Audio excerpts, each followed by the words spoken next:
If you go to the issue, which is basically the misperception that the US can technologically control China and its technological advance, you first have to start out with the idea that when Deng took over and began reform and opening up, China was among the most backward countries in the world. So, over the course of the next 40 years, China became a manufacturing powerhouse, originally fueled by low labor costs and turning out commodity products. Today, China is the real high value added manufacturer globally by a big margin. So, what China has accomplished in terms of technological advancement is something that's been pretty much unmatched by anybody else. Today, they're the global leader in EVs, they're the global leader in non renewables, both wind and solar.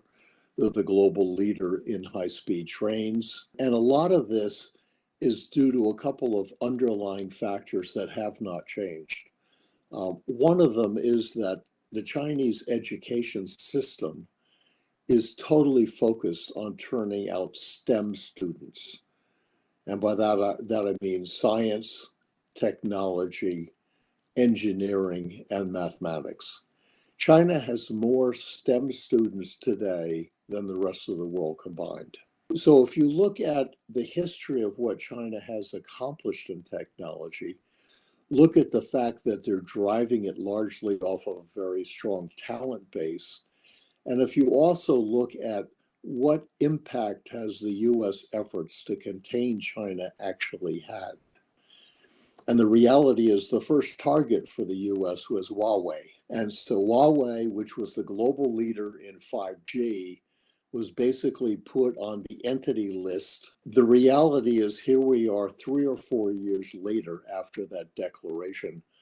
Huawei just came out with a phone, which basically means China was able to somehow figure out how to create those chips independently of the rest of the world.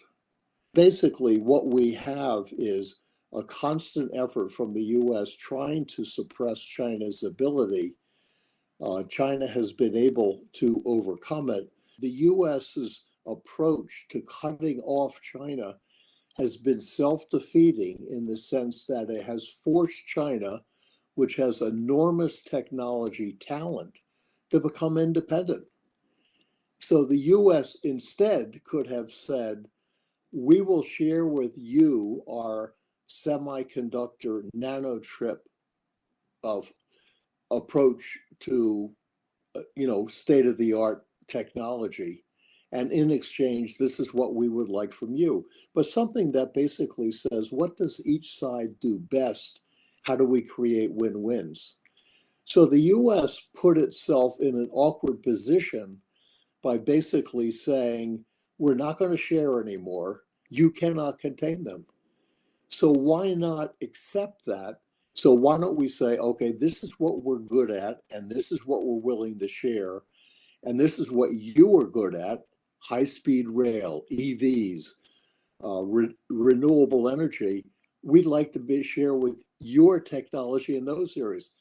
Then we can create win-wins for the benefit of both countries. And that's the right answer.